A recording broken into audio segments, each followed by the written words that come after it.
Ka një mënyrë kontakti. Mund të na kontaktoni në 068 37 01 620 me zotin Gazmend Lazri. Adresa Troshan Lezhë.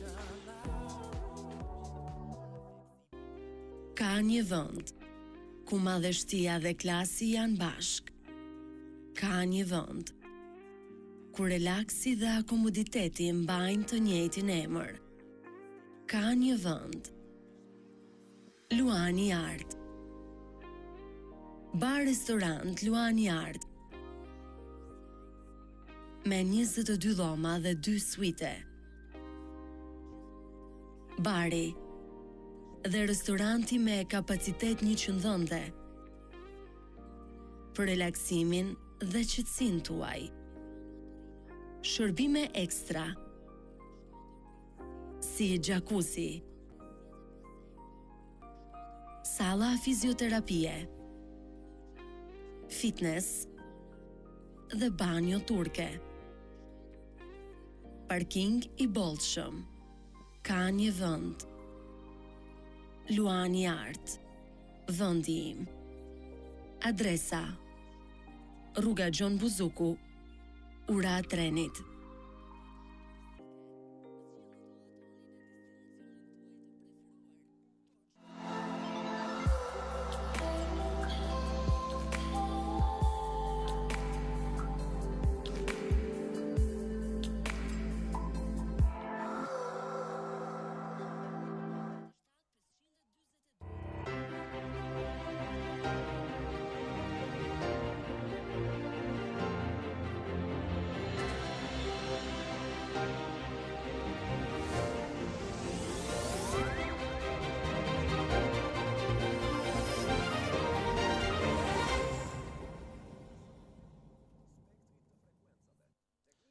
Përshëndetje të nderuar teleshikues, jemi sërish së bashku si çdo mbrëmje gjatë kësaj fushate elektorale në emisionin tim Autochthonous në televizionin Rozava.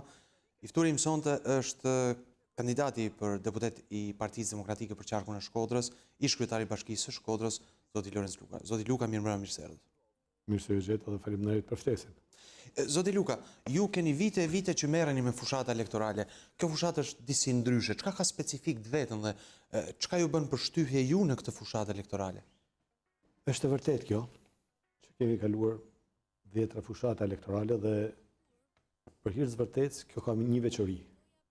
Dhe unë vlerësoj se si po zhvillohet, sepse në këtë fushat komunikimi direkt me njerëzit është mënyra më e mirë për të kuptuar situatën, për të marrë mesazhin nga njerëzit, për të kuptuar se çfarë ato aspirojnë më shumë, ku janë problemet, që ai program që kemi të pasurohet edhe më tepër, pikërisht nga problematikat që ngrejnë qytetarët. Dhe unë mendoj se kemi gjetur realitete të cilat ndonjëherë nuk i kemi njohur dhe nuk i kemi pasur prezent në diskutimet tona. Mendoj që kjo është një fushat e komunikimit direkt me qytetarin. Ky lloj komunikimi kështu direkt me qytetarin, sepse ju thatë pak më parë që kemi hasur në situata të cilat nuk kanë qenë pjesë e diskutimeve. Pse ndodh kjo që tashmë në këtë fushatë elektorale duhet që të merren vesh problemet e sakta? Edhe ju vetë si kandidat, po edhe kandidatët tjerë për deputet, duke qenë se janë strukturat e partisë të cilat punojnë, janë strukturat e njësisë administrative të bashkisë e tjere, të cilat po edhe organizatat jo qeveritare të cilat janë në terren, të cilat duhet të mbledhin informacion dhe duhet të japin të informacione, dhe jo që në momente për një muaj fushat kandidatët të ndeshen me probleme dhe të dinë. Më është më shumë të drejtë. Por në këtë fushat e kemi një program.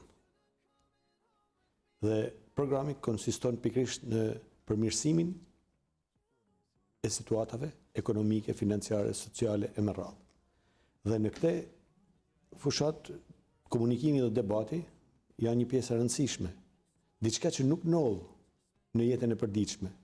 Vërtet ka instrumenta që mund të masin nivelin e varfërisë, problematikat me cilën neshin njerëzit në jetën e përditshme,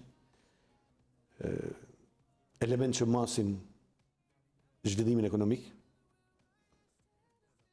Kemi struktura që merren me nivelin e të ardhurave për frym në familjet në rajonin e Shkodrës apo në gjithë territorin e Shqipërisë. Por të gjitha këto janë pjesë e një pune monitoruese që bëhet, të një auditi që bëhet. Ndërsa në rastin konkret ne jemi debatues, ne diskutojmë direkt me njerëzit dhe në diskutimin direkt me njerëzit e merr mesazhin më të qartë se sa analizat që realizohen në periudha të caktuara.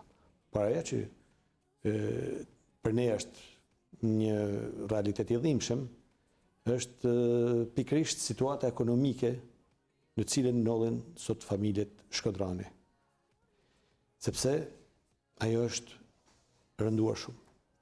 Është tmerrsisht shqetësuese. Dhe kjo ka ndodhur pikërisht pas 4 vitesh. Pas 4 vitesh të një qeverisje që asnjëherë nuk ul pikërisht tek shqetësimet, problematika që kanë familjet poshtë. Por e përqendroi aktivitetin e saj pikërisht tek ajo propaganda e cila nuk kishte asnjë element që përmirësonte shërbimet ndaj njerëzve, por ishte një propagandë euforike. Dhe ky është problemi thelbësor. Dhe unë jam shumë i kënaqur sot që jam përfaqësues i një programi i cili fillon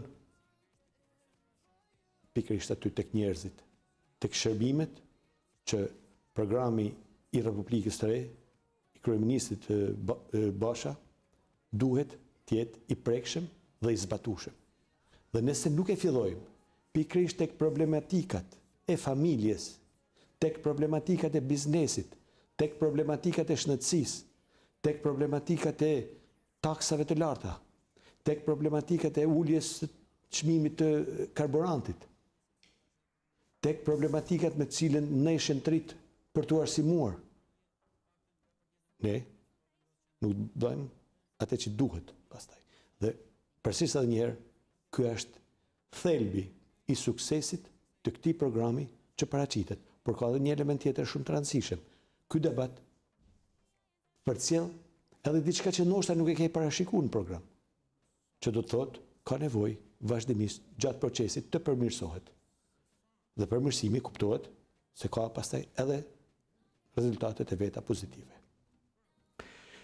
Në këto 4 vite ne kemi dëgjuar veç premtime pafund, të cilat çdo qytetar tashmë, madje që jeni këtu në studio së bashku me mua, e kuptoni se sa boshe ishin, cili ishte impakti. As kërkush sot nuk di të thotë diçka që u përmirësu jetën e një familje shkodrane, përveç se u varfëru, përveç se prind njihen jo aq optimist përpara fëmijëve të tyre për t'i ofruar diçka më shumë, përpara asaj tëreze që na bashkon gjithëve, sepse mungon diçka që është shumë e dhimbshme për prindin dhe një pamundësi e cila e vën në pozita absolutisht të vështira për prindin. Sot jemi prezent e një situate absolutisht jo optimiste, e cila na çon aty të mendojmë se me të vërtet këtu është vrarë shpresa për një jetë më të mirë në këto 4 vite. Dhe pikërisht kjo duhet jetë piknisja e këtij programi, t'i kthejmë qytetarëve shpresën. Po mirë, 25 vite themi kështu pluralizëm politik. Në 25 vite pluralizëm politik, shqiptarët ende sot të flasim ne jemi vend i pa shpresë. Si shpjegohet kjo? Unë mund ta ndaj në etapa. Dhe ti je dëshmitar se ke jetuar në qytetin e Shkodrës. Jo, shumë mirë, unë e di shumë mirë punë. Unë mund të përmendi situata të agravuara pikërisht kur në qeverisje ishin të majtët. Besoj se të kujtohet. Kur kryeministri i asaj kohe, zoti Nano, thonte që Shkodrës do t'i lam aq furnizim me energji elektrike sa mos të kenë mundësi me karikuar telefonat. Ishte dhimbshme, dhe atëherë ishte një situatë jashtëzakonisht e vështirë, që ardhi si produkt i keq menaxhimit dhe i qeverisjes. Absolutisht jo. si duhej ndaj qytetarit, po për vete. Më kujtohet një thanje e kryetarit Bashkisë Tiranës asaj kohe, që sot është kryeministri i Shqipërisë, kur hyri në Shkodër dhe e krahasoi Shkodrën me Kandaharin. Pikërisht ishte produkt një qeverisje të kryeministrit të tij atko. Por ka ndryshuar situatat kur ishim qeverisje ne. Shkodra ndryshoi në mënyrë drastike. Dhe unë që për ato 8 vite, sbashkut me qytetarë shkodran, e ba me Shkodrën një qytet me një identitet të veçantë, të vizitueshëm, të aksesueshëm, dhe ju e shihni mjaft mirë që kemi dhjetra autobus me turistë që vinë dhe vizitojnë Shkodrën, që do të thotë se Shkodra tashmë ka një vlerë dhe prezentohet mjaft mirë. Por çfarë ndodhi? Pas atyre viteve të suksesshme në qeverisje jo vetëm për Shkodrën, po për gjithë Shqipërinë, sepse duhet kuptoj një qeveri që është e zgjuar, se nuk mund të ketë zhvillim të qëndrueshëm në një vend nëse nuk ka zhvillim të barabartë. Dhe në atë kohë, po t'i drejtoheni shifrave, kishte një shpërndarje të barabartë të financave për gjitha rajonet, për frymë të popullsisë të këtyre rajoneve.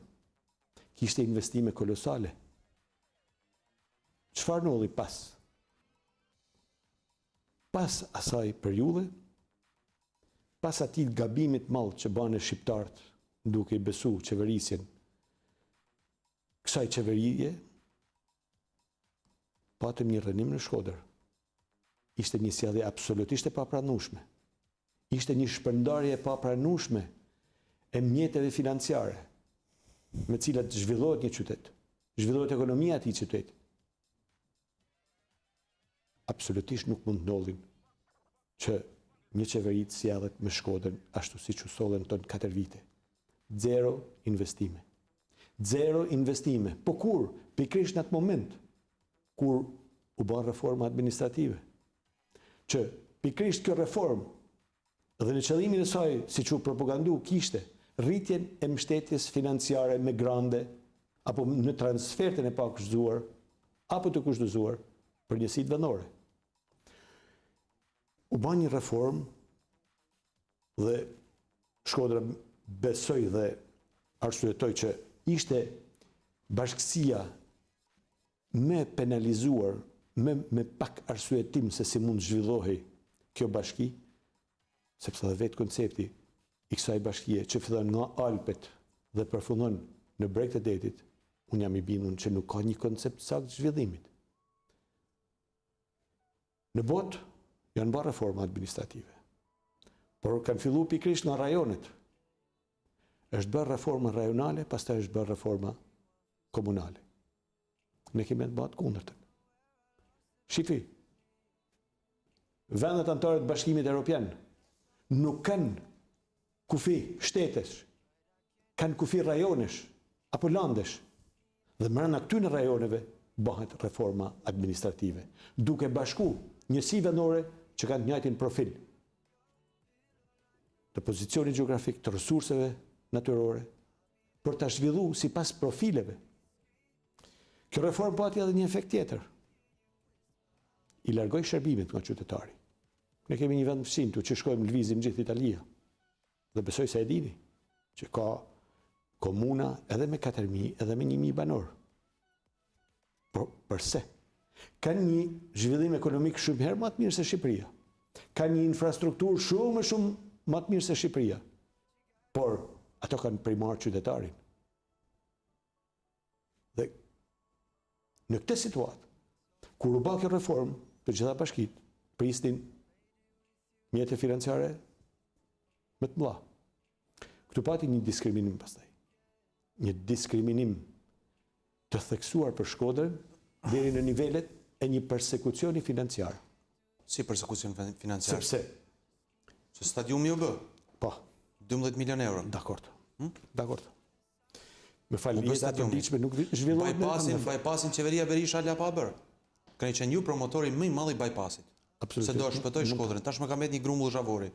Dhe deri tani as qeverisja lokale, dhe as deputetet e Shkodrës Parlamentit Shqiptar, dhe as ata deputet të cilët e mbrojtën bypassin, se thanë as i fjalë. Pse s'bët bypassi? Atëherë, që po kthehet në ndosjen më të madh liçeni i Shkodrës. Ju më ndërhyt kur shumë mirë se ju po thoni. Spjegoja cili është persekucioni financiar. Shumë mirë. Të lutem, vlerëso mjetet financiare që i kanë delegu nëpërmjet fondit rajoneve, njësive tjera të qeverisë vendore. I detyron ligji, nuk kanë shkel ligjin ata. Absolutisht nuk ka shkel ligji, por ka diskriminim. Si diskriminim? Në përqindjet. Unë pash sot inaugurimin e sheshit, apo rikualifikimin e sheshit të Rrshenit. Sa ishte vlera? Ju e citut. 1 miliard të reja. 1 miliard të reja. E disa është vlera në Shkodër e financimeve në këto vite. Përveç stadiumi që ishte një bashkëfinancim i qeverisë shqiptare dhe i Federatës Shqiptare të Futbollit. 772 milion të reja. Vetëm një financim. As një financim të vite. Ty do të thush fototeka Marubi. Absolutisht jo. Nuk është investimi i qeverisë Rama. Objekti është blerë në ndërhyrjen e bashkisë dhe mbështetjen e kryeministit Berisha në atë kohë. Dhe të ambasadës amerikane. Dhe fondit amerikan për zhvillim. $1 milion.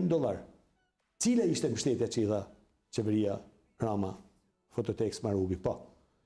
Gjeti një projekt në fisha dhe e zhvilloi projektin. Bani vetëm një procedurë prokurimit për projektin. Vazhdojmë. Në këto 2 vite, çfarë ke pa në Shkodër ti? Krahasoje Rrshenin me Shkodrën dhe shifrat flasin vetë.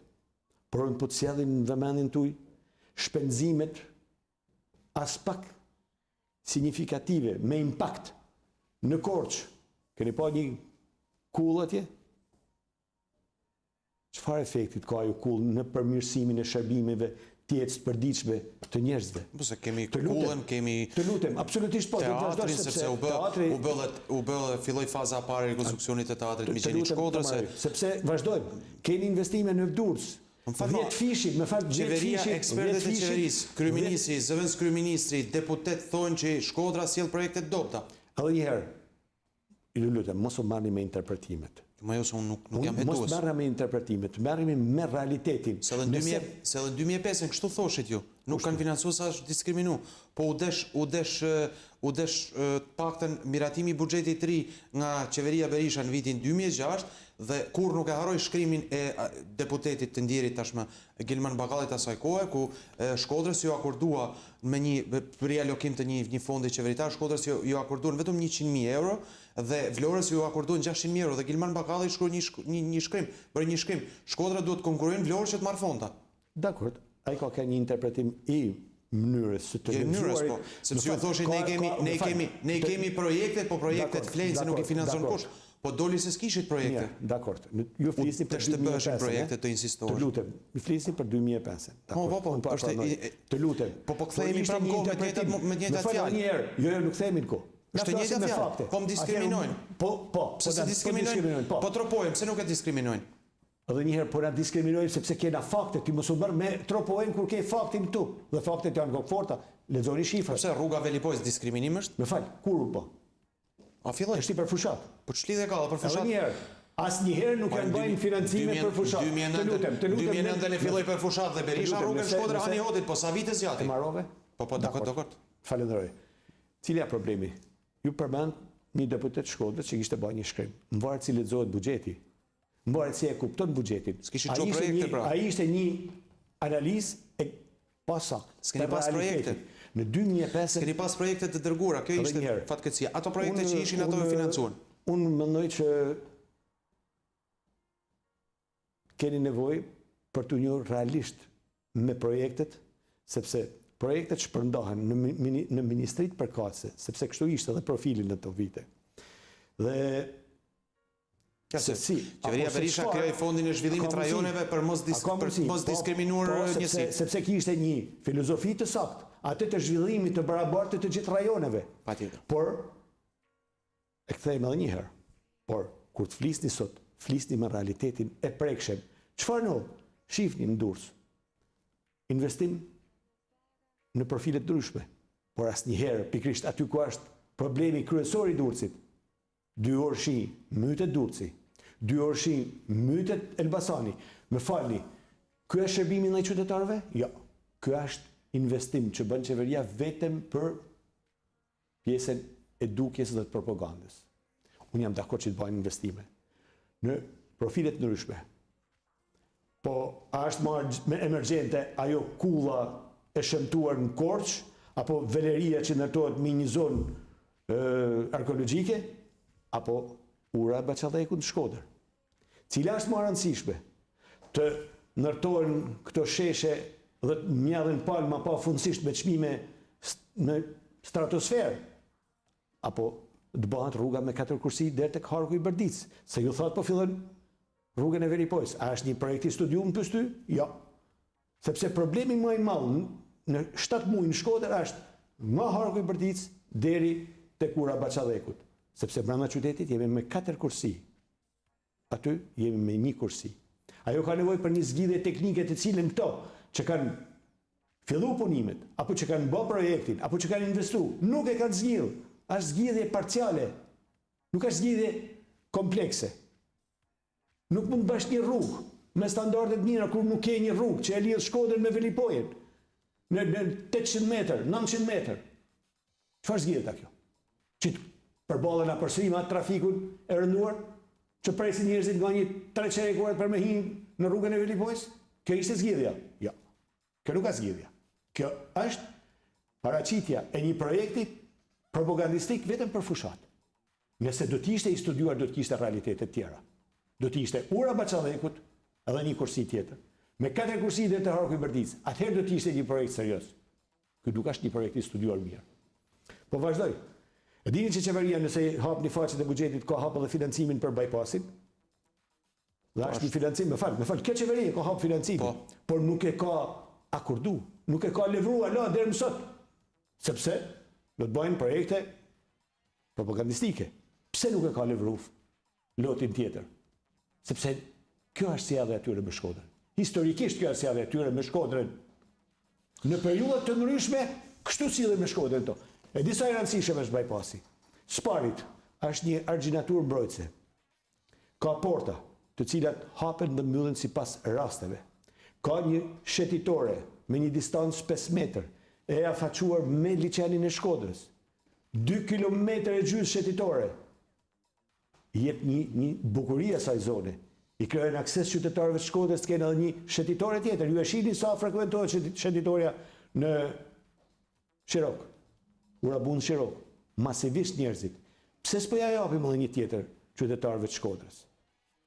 Nuk ka përkujdesje për Shkodrën. Nuk ka dashamirësi për Shkodrën. Të bëjmë një unaz komplekse. Ju e pa të di që ardhi me bëj inaugurimin e urës së Bunës. Një investim minimal. Por edhe pa koncept. Është ndrru struktura. Po ju e kishit ju e kishit gjitha ato vite urën e Bunës, u mjaftut se hapet urën e re, vut ca gur aty, u prish ndriçimin urë 3, nuk u mur më akush me të. Nuk është ndriçimi, mos e abuzoni me interpretimin. Thaç edhe një herë, ura e re është në administrimin e drejtorisë rajonale të rrugëve. Falma është. Edhe një herë, të lutem. A ndodhen në territorin e bashkisë tënde? A ka lënë janë?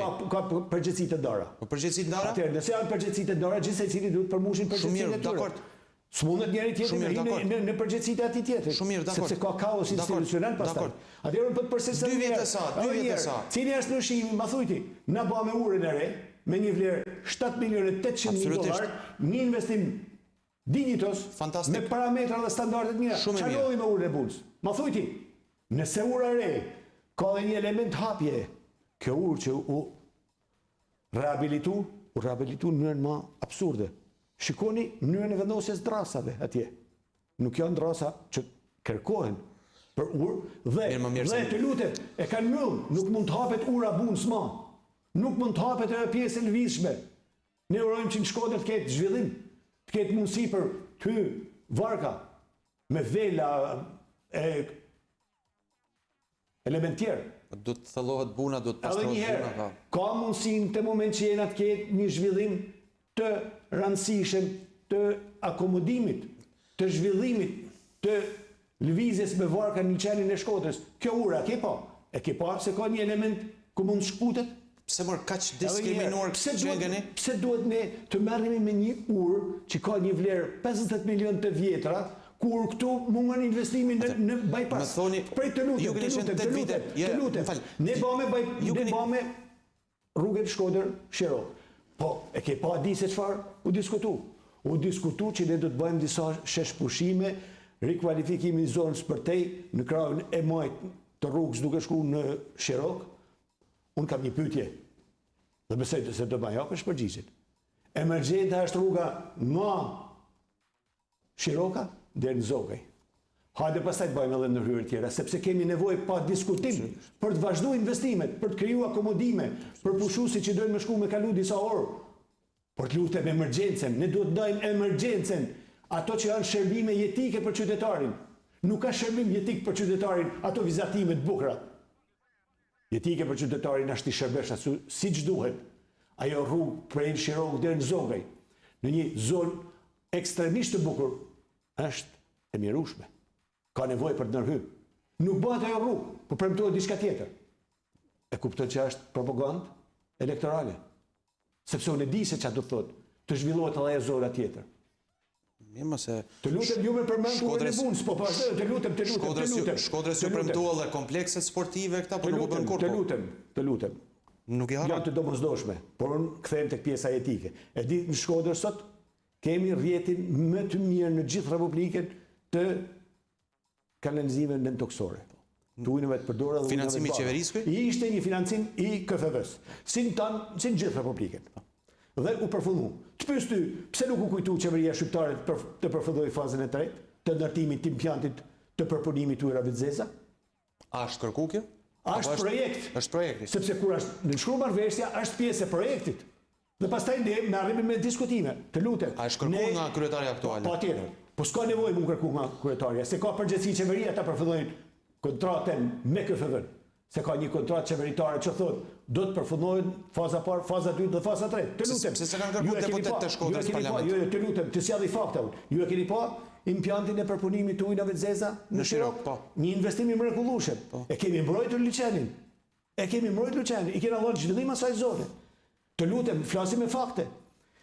Investimet që janë bërë në Shkodër janë jetike, janë shërbime ndaj qytetarit, për atë duhet i dallojmë cilat janë shërbimet ndaj qytetarit dhe cilat janë investimet tjera që janë në vazhdimsi. E kuptoni se sot që diskutojmë, kena një depo tjetër, është dyfishu kapaciteti i depozitimit të ujit në tepe. Sepse kena punu për me përmirësu shërbimin. Këto janë shërbime jetike, të domosdoshme, të përditshme. Depozitimi ujit në tepe? Po.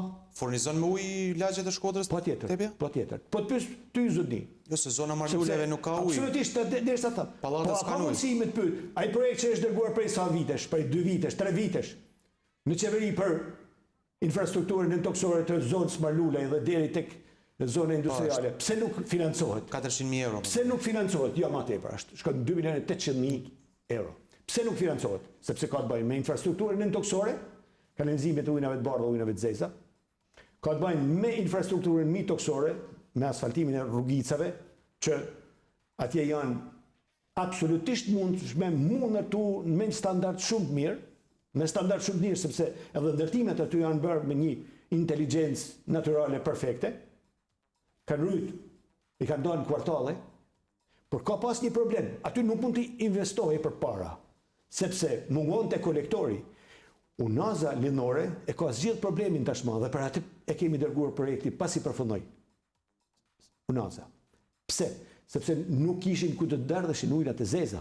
Aja është edhe një zonë depresive dhe ka nevojë për një projekt të studiuar mirë, që të ketë edhe kapardradhjen e këtyre ujëve në kolektorin qendror.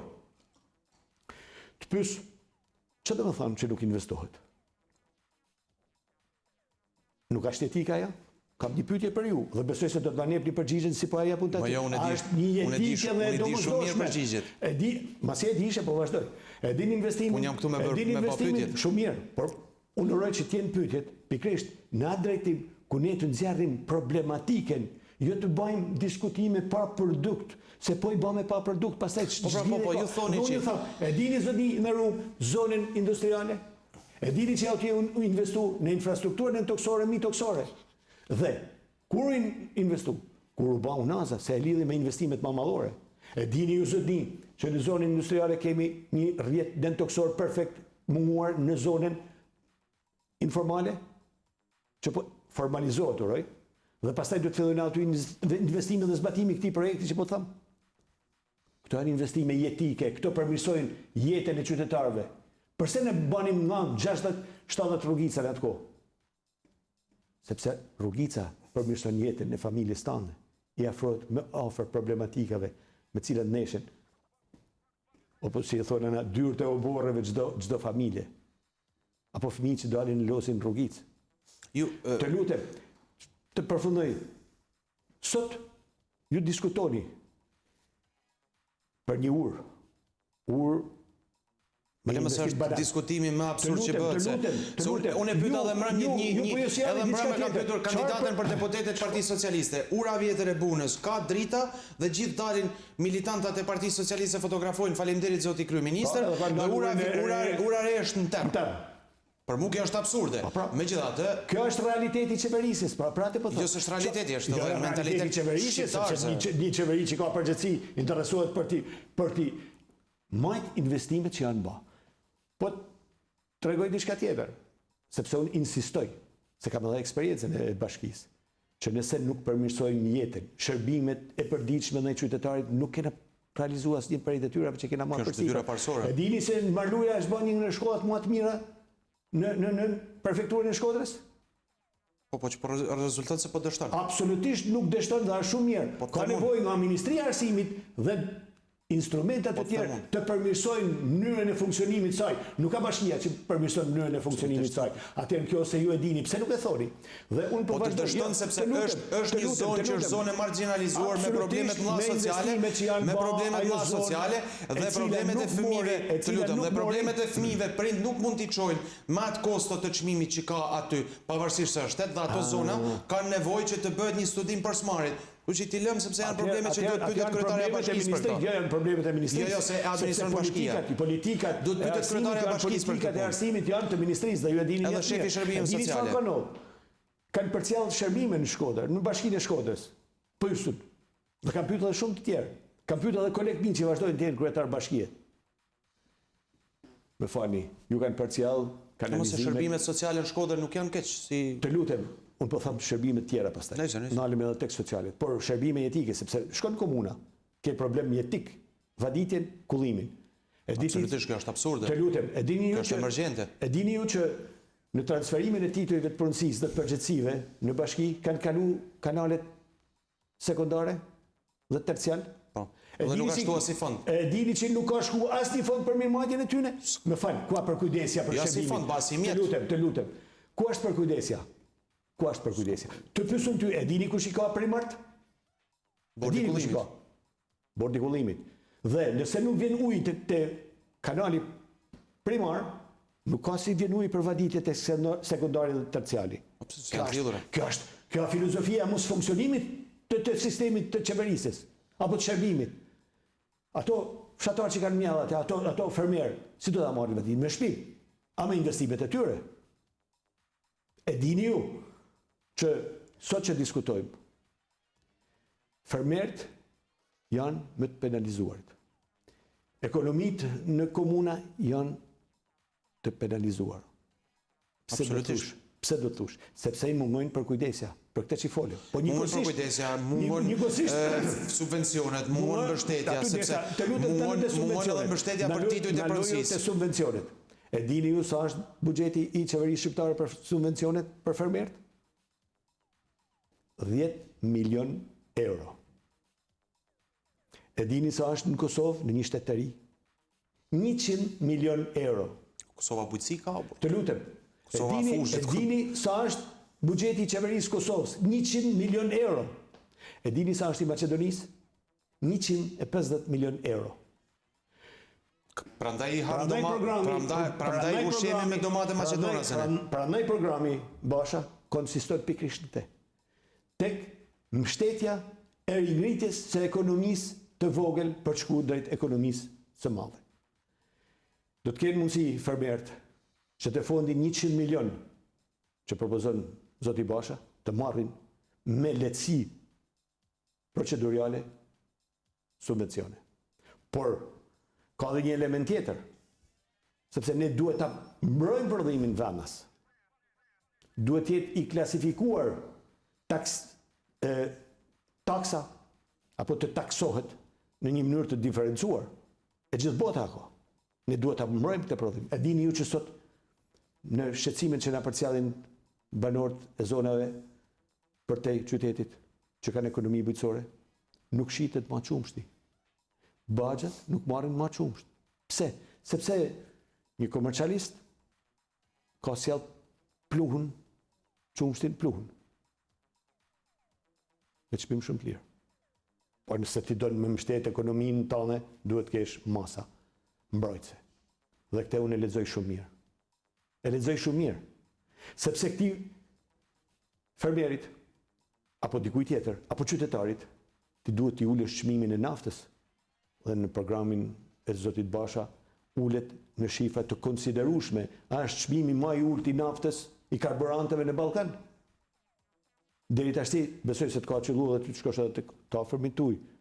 E ke furnizuar ndaj makinën. I ke shpenzuar ato mjete financiare andaj. Jo, unë jam paksa nacionalist e furnizoj me naftë shqiptare. Ti ekonominë tonë, Jo, ç'është e vërteta kështu është. Po ja, ç'është e vërteta ashtu është. është. Tjetrën, e dini që ka ekonomi, që ka familje, që jetojnë me asistencë, ashtu më i konsiderueshëm. Po, Çfarë i ka bë? 5.000 aplikime për ndihmë ekonomike vetëm Shkodrën. Kjo është Çfarë ka absurde. ndodhur deri më sot? Një ndihmë ekonomike e mjerueshme dhe një çmim i energjisë i rritur në shifra të dhimbshme. Çfarë propozon programi? Propozon që familjet, fasha familjare e familjeve që përfshihen me ndihmë ekonomike, 300 kW e parë do t'i kenë falas. Kjo do të thotë rritje e ndihmës ekonomike. Të rritet ndihma ekonomike në të mënyrë, sepse ti e merr ndihmën ekonomike dhe pastaj e dërgon tek keshi për të paguar energjinë elektrike. Nëse del. E dini edhe nëse del. E dini sa është debija e këtyre familjeve? E dini se çfarë situate psikologjike po kalojnë njerëzit? Kryetarët e familjeve, prind. Rast i dhimbshëm në Ganjoll. I dhimbshëm. 4 muaj pa drita. Dhe pa mundësi për t'i sjell familjes minimumin jetik për të nesër një dritë. Po pse kështu ndërtohet shteti? Të lutem. Ky është shtet që ka ndërtuar një dhunë psikologjike, të cilën po avujmë gjithë sot.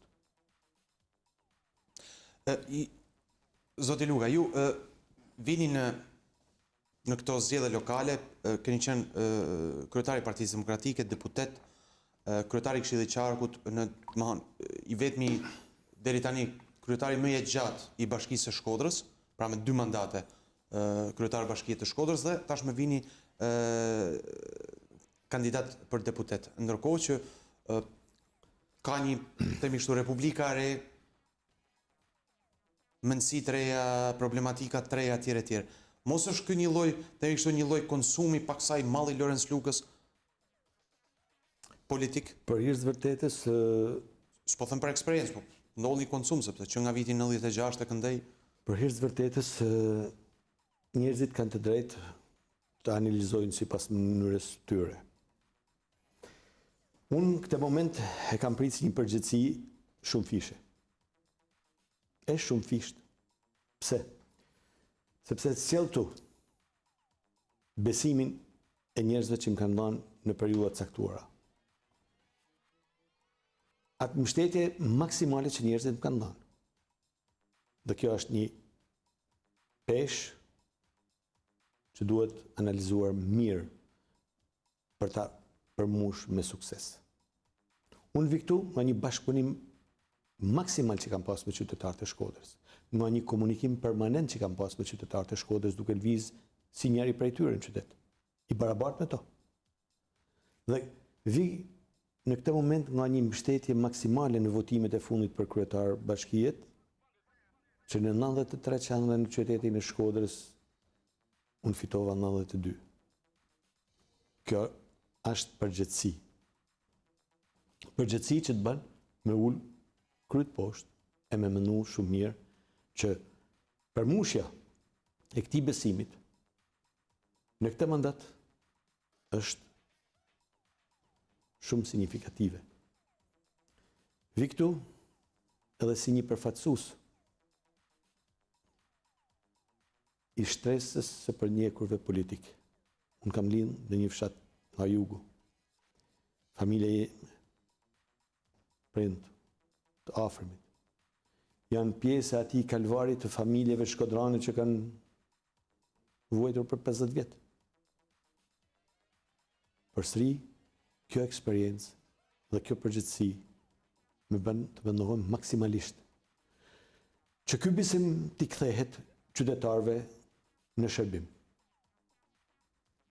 Së treti, unë këtë eksperiencë, të cilën ne edhe po e diskutojmë bashkë për realitetin se çfarë ka ndodhur në Shkodër, e di mjaft mirë se çfarë duhet vazhdohet në Shkodër. Se çfarë nevojash ka Shkodra, sepse një qytet ka nevoja pafundësisht.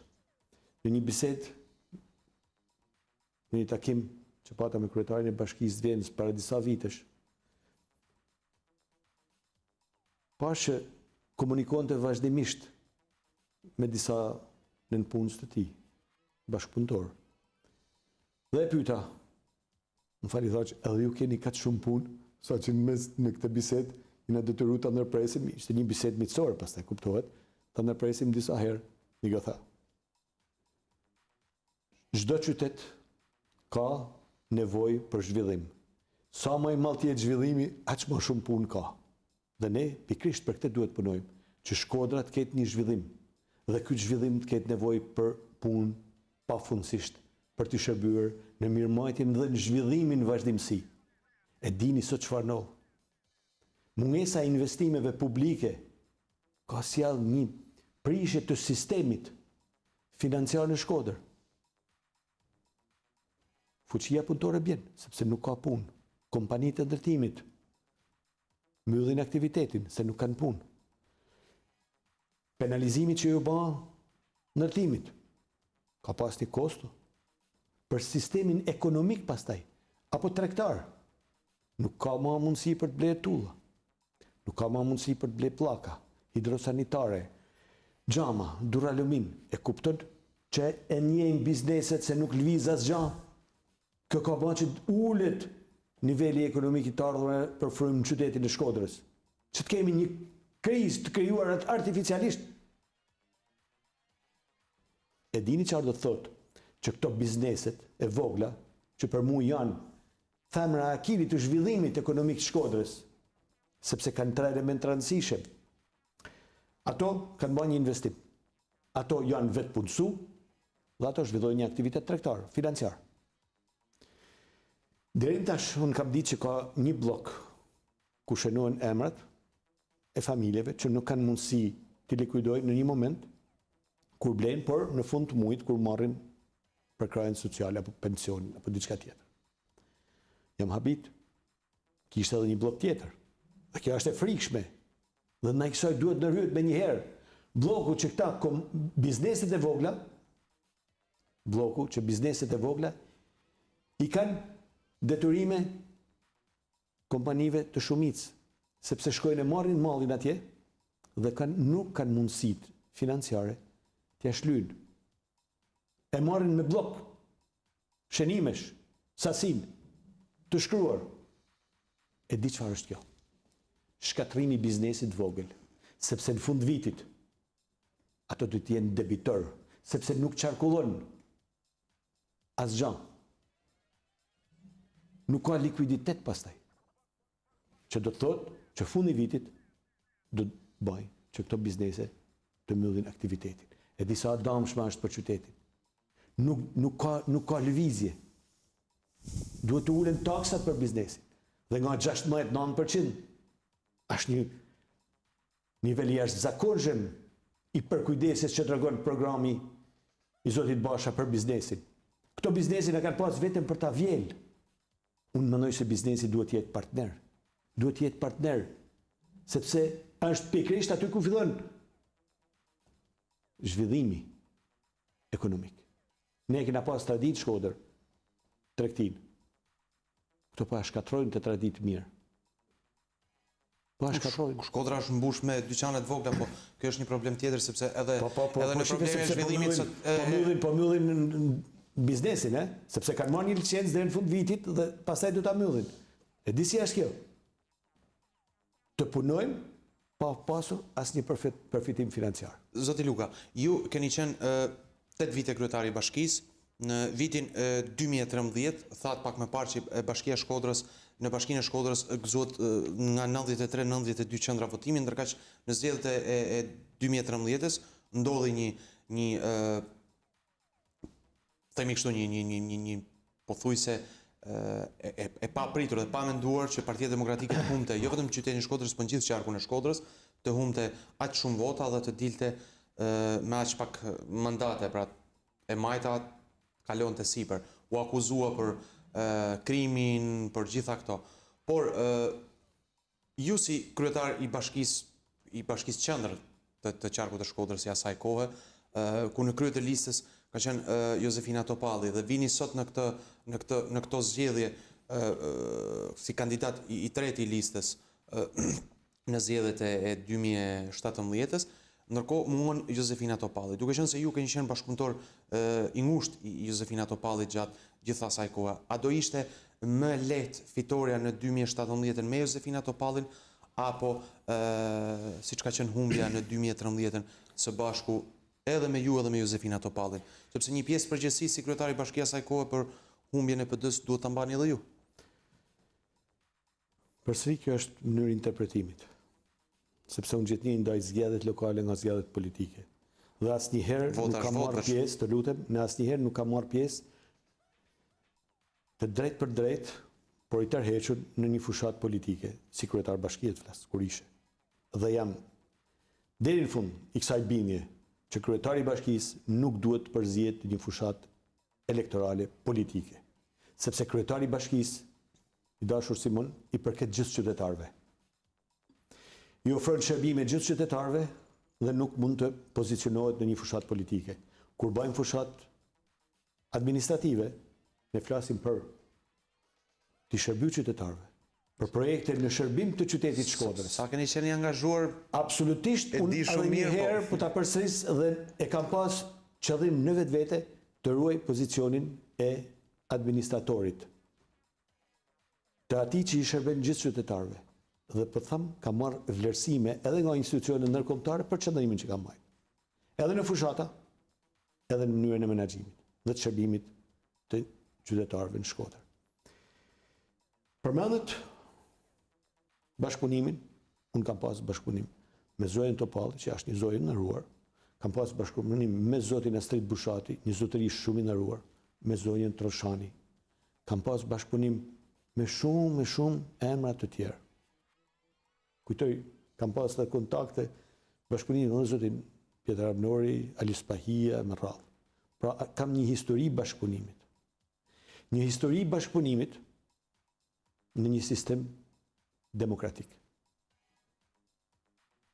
Dhe besoj se të ndërtosh bashkëpunim dhe të jesh prezent në një proces demokratik për cilin ne kishim aspirat, është një eksperiencë e mrekullueshme. Ky proces, për cilin ne në 50 vite kemi pasur si aspirat, kjo reflektuar nga rezistenca që i ka bërë Shkodra sistemit komunist një partijak.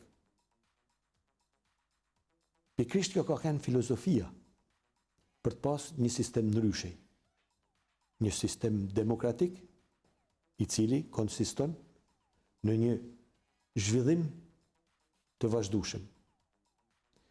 Në Kore,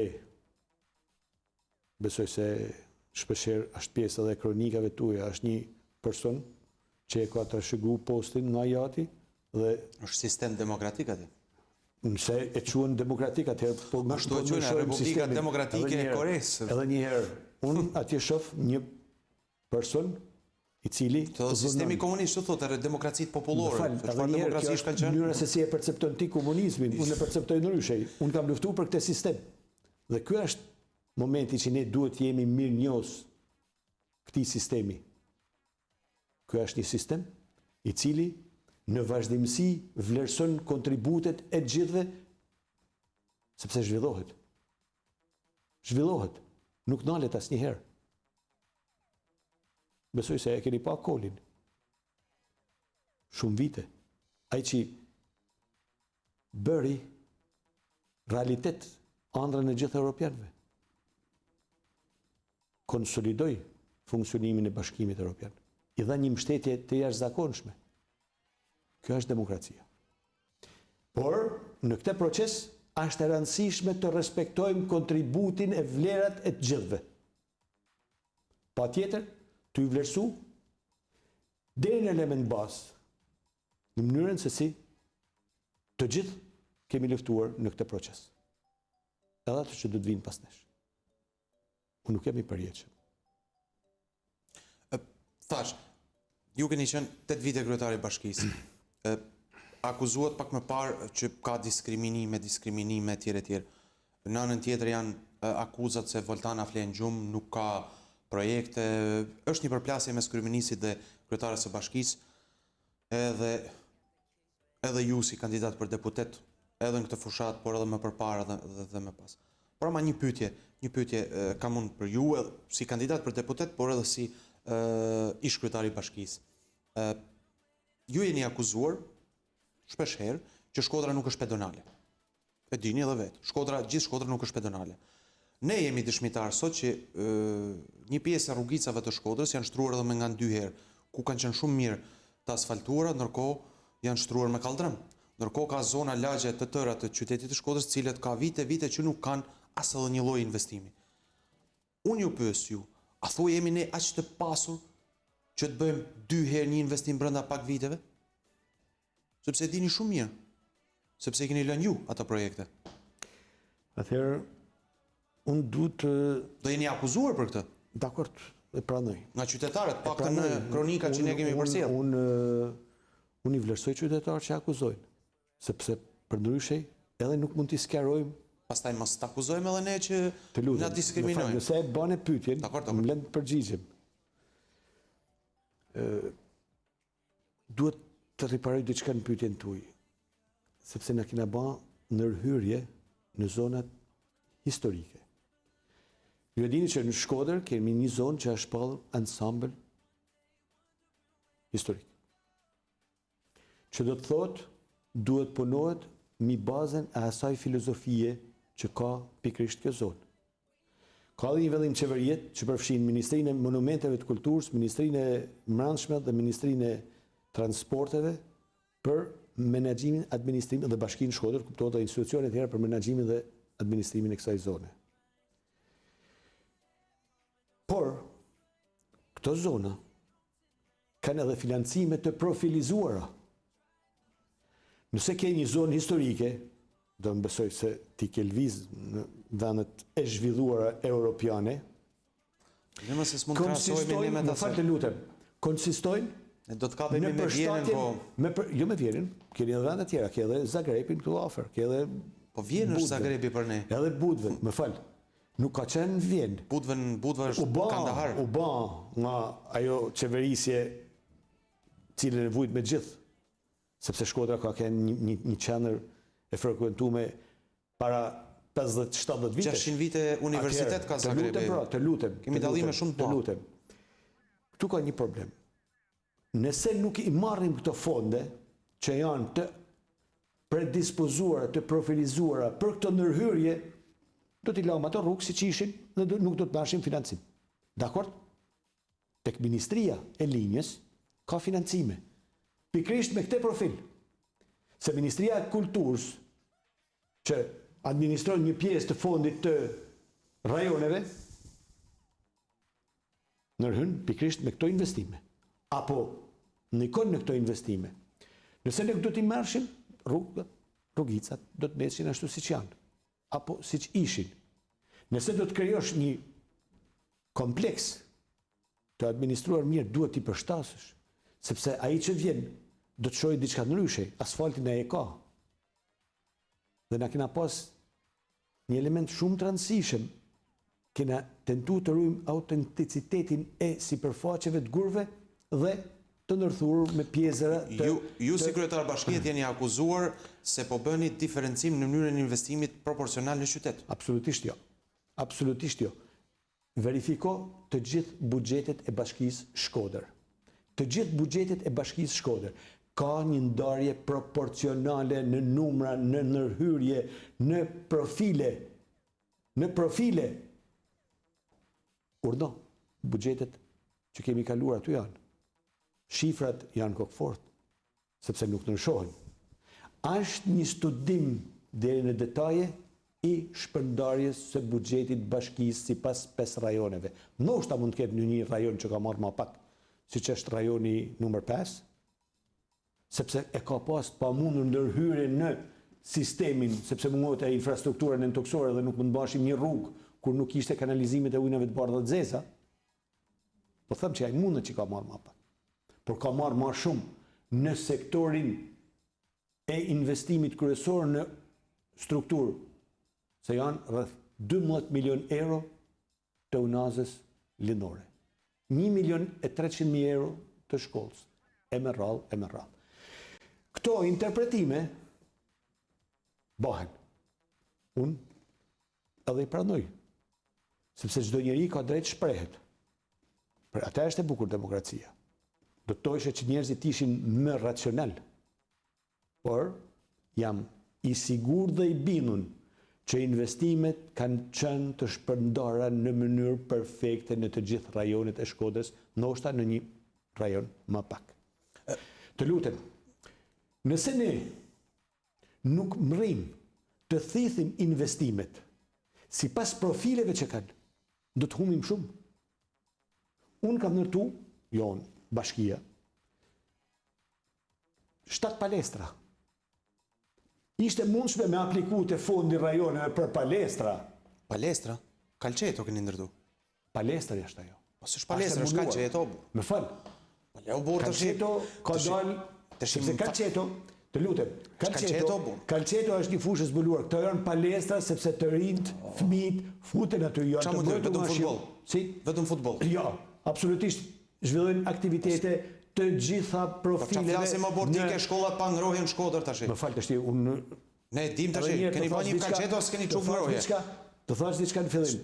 Deri para pak vitesh, shkollat kanë qenë në varësi të Ministrisë së Arsimit. Të lutem, ti thuj keni, i kanë bën këto zoni ashtu, i kanë ndërtu ashtu. Nuk janë për kujdes asnjëherë. Atëherë po të pyesën ty, pse nuk u investu në vend të asaj? Sa shkolla kemi Kaldaja? Çfarë është Veleria atje në Durrës? Velen. Sa shkolla kemi Kaldaja? Të lutem, pse nuk u investu në shkolla? Pse nuk u investu në shkolla? Funksionon Kaldaja shkolla Smart Lule? Funksionon shkolla Kaldaja shkollës së muzikës? Pse nuk u investu në shkollën Durrës? Pse nuk u investu në shkollën Korç për u bë një kullë shëmtuar? Pse? $2.800.000, pse nuk u bën e Kaldajat? Unë këtë jam dy thënë. Kjo qeveri ka investuar aty ku nuk ka shërbim. A kupton ti se ne çojmë fëmijët në shkollat e Shkodrës, fëmijët në shkollat e Shkodrës ku ngrohen me gaz dhe i kemi fëmijët të ekspozuar para rrezikut permanent, para rrezikut që një ditë bukur mund të shpërthej ajo. Patjetër. Sa shkolla kanë në Shkodër? Ka një program, me fal. Këto janë projekte strategjike. Dakor. Të ndërmarrin nga qeveria. Por unë s'du me ditë hiç. Ai ban qeveria, ban bashkia, unë çoj fëmijën në shkollë. Tashti, nëse dona me diskutu, do diskutojmë edhe me një lloj arsyetimi. Ti ma kërkon unë të tham zotëri, këto janë investime. Po do t'jesh ti zoti të nxjerrësh fondin në qeveri. Unë jam i interesuar të kemi këto profile investimesh. Dhe po të sharoj diçka. Kena pas një debat zbashkut me kolegët e minë atko për ministrinë. Dhe çka, mos e s'keni shku shumë mirë me Ministrinë e Financave, ju si kryetar bashkiet. Me Ministrinë e Financave. Jo, fol për periudhën tashti. Jo, në periudhën 8 vjeçare, unë e di shumë mirë se ka pas diskriminim edhe shkolla. Se keni qenë vetë kur më keni thënë që nga viti 2009 deri në vitin 2011 Gjitha investimet që janë bërë në Shkodër kanë qenë me fondet e Bashkisë Shkodër. Të lutem. Atëherë, ka Se gjitha tjeret janë. Të lutem. Gjitha tjeret kanë qenë grante. Mund ta vazhdoj? Po. Të lutem edhe një herë. Thash, unë si kryetar bashkie tentoj të sjell në Shkodër maksimalisht mjete financiare, se kjo është detyra dhe përgjegjësia. Maksimalisht. Do të debatoj, do konkurroj pa Ma shumë ka investu në kohë se sa në Shkodër në atë kohë. Qanov, na kena pas një fat. Kam pas shumë kontakte me donator të huj, me agjensi të huja, të cilat e kanë vlerësu punën në Bashkinë të Shkodrës. Dhe ju e dini që kur merr besimin e donatorit të një agjensie, sepse kemi disa në Shqipëri, ato pastaj të mbështesin maksimalisht. Kemi pas mbështetjen e Bankës Botnore. Kena bashkëpunu me Bankën Botnore në mënyrë më perfekte.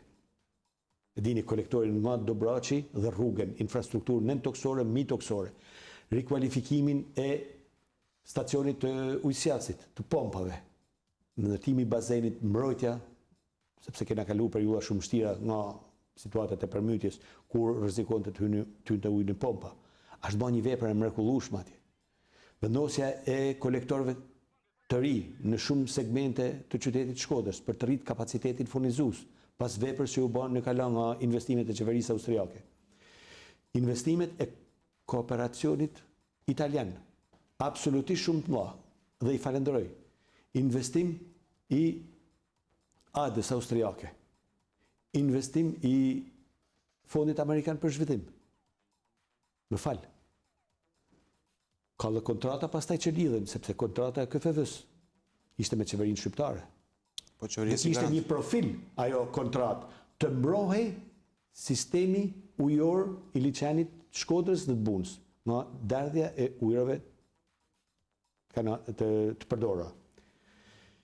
Këto, duke ndërthurë bashkë, kapi një vlerë të konsiderueshme. Dhe unë jam shumë i lumtur që kemi pas këtë bashkëpunim. Po çfarë ndodhi? E dini ju që fondet e agjencisë austriake për zhvillim kanë shku për të pagu agjencitë rajonale të zhvillimit? Për atë të sjell në kujtesën tonë se sa problematika kena përjetuar në këtë periudhë të këtyre viteve. Sepse unë sot i bëj pyetjen vetes. Për atyre që u propozuan në atë program para 13 vitesh, i cili u prezentu me një spot televiziv ku kandidati për kryeministër hapte një derburgu, sot e përsëri. Nga mos realizimin total i atyre çfarë tha, nga varfëria maksimale që u instalu, ban diçka një spot tjetër. Një kryeministër që vën job një qytetari, cili është qëllimi i Jobs, sepse kjo është të mërshme. Qëllimi i Jobs është i tillë që me jobën tonë unë do të bëj buxhetin për Ministrinë e Shëndetësisë. Nuk mund të ketë një qeveri në botë që në përmjet jobvënies mendon të rrisë buxhetin. Një qeveri inteligjente e përgjegjshme nuk krijon një klimë terrori psikologjik, por ndërton shtet jo nëpërmjet presionit, por nëpërmjet përmirësimit ekonomik të jetës së çdo qytetari, çdo familje, të rritjes ekonomike. E dini ju, shifrat e fundit që tregojnë se Shqipëria nga viti 2012 deri më sot është njëjtat shifra, apo ka zbritur një pikë, në kohë kur gjitha shtetet për rreth në rajonin e Ballkanit, edhe Bosnia me problematika të madh theksuara, ka një rritje. Është shteti me më pak të ardhura për frymë. Ky është suksesi. Suksesi është që po ikun nga Shqipëria masivisht. E dini që na rreshtohet tret me 56% të kërkesës për të larguar në migracion. Pas ku i thua? Është faja edhe juaj, edhe i opozitës. Jo, e ke shumë gabim. Është faja edhe i opozitës. Me fakte. Në periudhën kur unë ishe kryetar bashkiet, kam pas vizita pa fund të emigrantëve që vinin në Shkodër dhe donin të hapnin një biznes dhe kemi lehtësuar shumë procedurat. Të investitorëve të huaj që erdhen në Shkodër, po kur e kanë marrë vesh pastaj se të vëshëja është 60% dhe në Maqedoni, në Malzi apo në Kosovë është 9%, normalisht që këto biznesmen ku do të investojnë pyes? Atje ku është 9%. 21% është Malzi. Të lutem, jo, keni gabim, verifikojnë sepse ndryshej. Të lutem, ky është problemi. Kur rritet çmimi i energjisë elektrike, kush vjen me investu? Kush vjen? 56% e këtyre qytetarëve kërkojnë të ikun. Jemi mas shtetit Sierra Leone, ku janë 3 grupime që luftojnë në mënyrë të dhunshme me njëri tjetrin. Ti jesh pas Sierra Leones, kushdo qoftë, në çdo pozicion, duhet i vënë mirë gishtin kokës, se çfarë do të bëjun në të ardhmen. Që të ndërtoj një shërbim më të mirë për vete, për familjen. Që kur shkojnë në spital, të marrë shërbimin, e ka premtu falas. Po s'pa marrim falas, përveç se po na rriten kostot. E për më tepër shërbimet aty, në vend që të përmirësohen, janë zbehur. Fatkeqësisht nga njerë del edhe me në një infekcion, prej spitalit, thëmë, prej aty ku shkojnë më kuru. E kupton ku jemi? Dhe nëse nuk votojmë duke arsyetu jo vetëm ato që janë simpatizant apo mbështetës Partisë Demokratike, po të majtit, sepse do të përmirësohet edhe për ato shërbimi, do të përmirësohet edhe për ato jetesa përditshme. Do të kenë diçka më shumë në tavolinat e tyre, sepse i patëm, sot i kemi më pak. Do të shpenzojnë më pak për karburantin, do të shpenzojnë më pak për energjinë elektrike, do të kenë taksa më të ulta, do të kenë mundësi për të arsimu fëmijët në universitete dhe jo në këto preferencialet, sepse janë rrit kostot.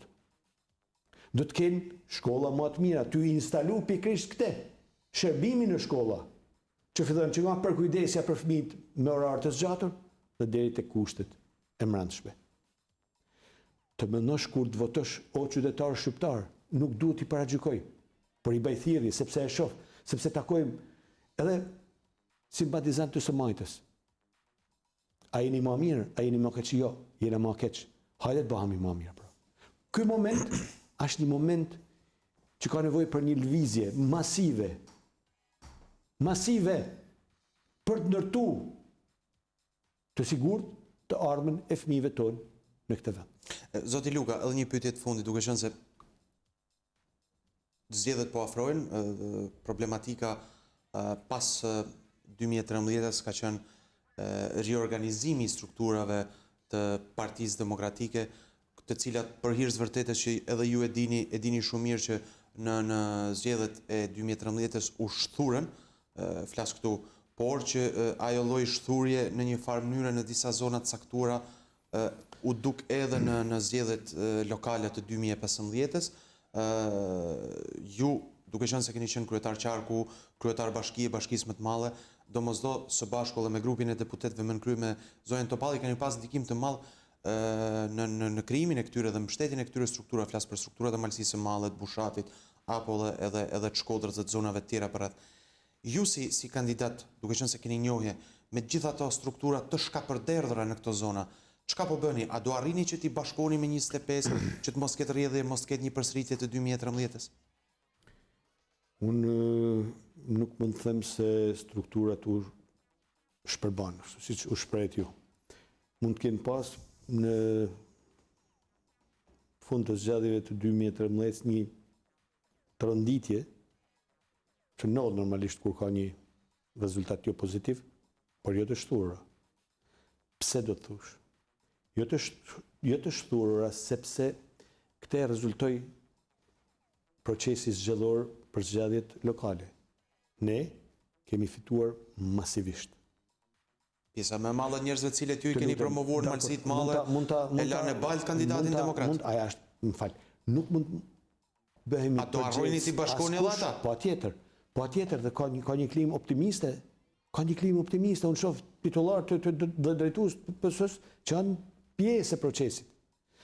Të lutem, rezultati i zgjedhjeve të 2015 tregon se këto struktura u riaftësuan. Në zonën e Bushatit sa herë që i futen lojë Tom Doshi ka probleme. Kurdo? Sa herë që i futet lojë Tom Doshi ka probleme në zonën e Bushatit, në Gurë të Zi, në Bërdic. Edhe një herë, unë nuk i Ka probleme sa i përket votat, ose i merr votat. Unë nuk i bëj analizë këtyre realiteteve, unë i bëj analizë strukturës I merr gjitha votat, po them. Strukturës tonë, unë i bëj analizën. Strukturat e PD-s japin votën. Edhe një herë, këtë e thoni ju, dhe është përgjegjësia juaj që e thoni këtë. Unë e them Ky është një problem juaj, nuk ka problemi im. E dini edhe ju. Jo, nuk e di. Unë di që strukturat e Partisë Demokratike kanë fituar me zefile në Bushat. Strukturat e Partisë Demokratike kanë fituar me Voltan Ademi në Shkodër. Jemi real për këtë që themi. Po në 2013 si ndodhi? Të bëjmë interpretime. Se thati, i ndaj zgjedhjet nga lokale në parlamentar. Atëherë, në vitin 2013 ka pas një parcelizim votash. 5 ka marrë PD-ja. 4 ka marrë PS-ja. Nuk ka pas rritje. Ka marrë një LSI-ja, ka marrë dhe një Partia Demokristane Shqiptare. Pra, këto nuk ishte një sukses i të majtës. Ishte sukses i Partisë koalicionit Socialiste, të Partisë Socialiste, jo të lutem, nuk e ketë qartë, sepse nuk ka pas një koalicion të deklaruar. 12.000 vota, nga kush i mori LSI-ja? I ma pak se 12.000. 12.700 vota. I mori nga një pjesë që në 7.000 sa vota Partia Shqiptare Kristian Demokrate. Atëherë, i mori nga një pjesë, më falë, 6.764. Ka një realitet në procese zgjedhore, që nollën në shumë vende, pas 8 vjetë qeverisjes, kishte ndoshta një tentativë për të ndryshuar diçka. A unë kam pyetjen pastaj, kjo që u ndryshu ishte e mirë për njerëzit që votuan? Rezultoi që jo. Pra ju thoni që ka nollë edhe në Itali. Kanë votuar për atë partinë e 5 yjeve. Po çfarë solli ajo? Një kaos. Pra ju thoni që po arrini që ti bashkoni. Absolutisht unë shoh që ka një impenjim të gjithëve, sepse primare në këtë proces është të fitoj ky program i Republikës së Re, sepse pretendon pikërisht atë që kryesorja, një ekonomi të fortë dhe një armë të sigurt. LSI-ja në saj edhe të mbështetjes Partisë Demokratike doli forcë. Ajo ishte 4 vjet në pushtet. Ishte 4 vjet në pushtet sepse ishte një koalicion. Por nuk ishte mbështetje për të marrë vota. Aja ishte një pjesë e koalicionit. Pastaj u pozicionuan në një pozicion tjetër. Është e drejtë e gjithëve. Kandidatit për deputet nga Gronxhelesi dha klubin Vllaznia. Absolutisht nuk ja kena dhënë 6 muaj përpara zgjedhjeve, nuk ishte kandidat atëherë. Dhe unë po them edhe një herë që klubi Vllaznia ka nevojë për mbështetje. Ka nevojë që financimet e bashkisë të jenë jo aq të mëdha për klubin, por ka një problem. Do të vuajë klubi, do të vuajë bashkia dhe çdo bashki në Republikën. Sa mandate pritet që të merrin me 25 qershor? Të lutem, derisa mos realizohet një ligj i cili ta ndaj përfundimisht mënyrën e menaxhimit të klubeve, ose të jenë gjithë publik, ose të jenë gjithë privat. Kjo është zgjidhja përfundimtare nëse dona me pas sukses me klubet e futbollit në Shqipëri, edhe për nivelet tjera. Sa mandate mendoni që mund të marrin Partia Demokratike në qarkun e Shkodrës me 25? Sipas kësaj situate dhe reagimit njerëzve, të cilëve unë i bëj thirrje, të bashkohen me këtë program që i shërben familjeve çdo shkodrani e shqiptari, dhe me optimizmin që gjejmë, dhe me pakënaqësinë që gjejmë. Mendoj se 7. Zoti Luka, unë uroj suksese edhe këto ditë fushatës, të keni sa më pak lodhje, sepse janë ditë intensive dhe të merrni sa më shumë vota ju, Partia Demokratike, por edhe gjitha forcat tjera politike në 25 dhe një proces sa më i qetë dhe më i mirë. Njëkohësisht unë ngjaj rastin që nëpërmjet valve të televizionit Rozafa të bëj thirrje gjithë qytetarëve të shkojnë masivisht në zgjedhje.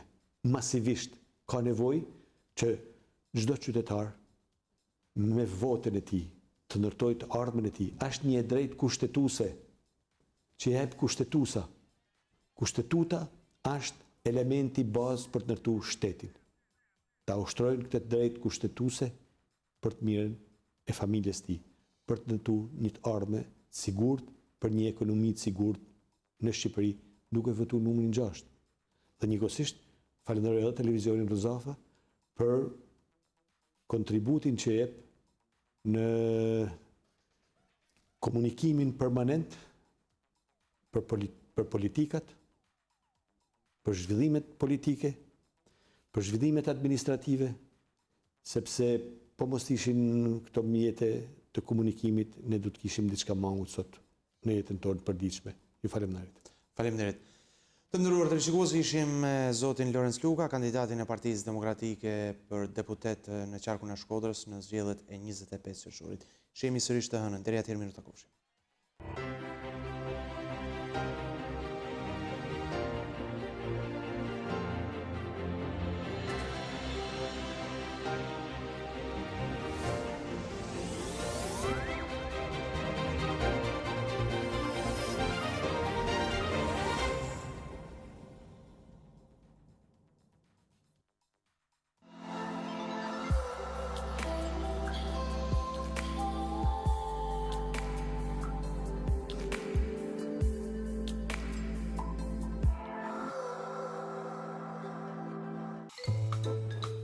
Na duhet një shtëpjere. Në duhet një shtëpjere.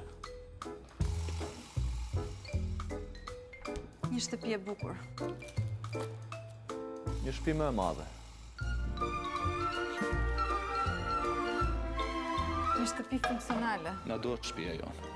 Mos prisni të rjetën për shtëpinë tuaj. Koha e duhur është tani. Kredi për blerje, ndërtim dhe rikonstruksion shtëpie me normë interesi fikse për vitin e parë, 3.5% në lek dhe 2% në euro. Tirana Bank. Tani mundesh. Autoservis Shkodra.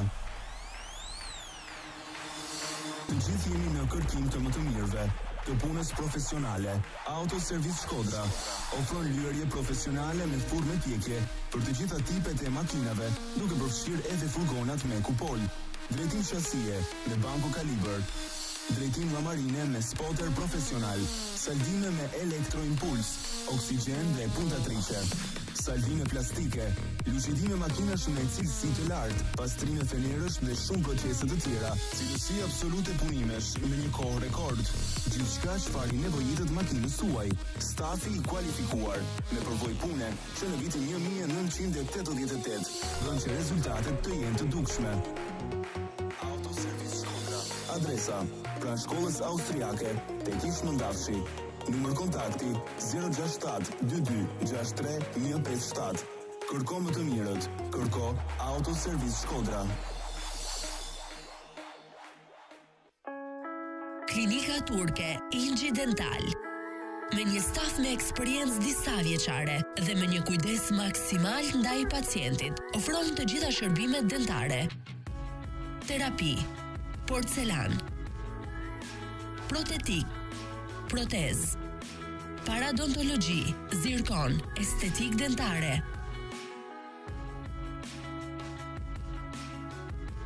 implantologji grafi. Klinika për cilësinë e saj unike mban përgjegjësi 5 vjeçare për punimet e saj. Stafi ynë mjekësor dhe profesional bën që ju të merrni buzëqeshjen e merituar. Oraret janë fleksibel. Vizitat janë falas. Për më shumë informacion na kontaktoni në 067 44 909 ose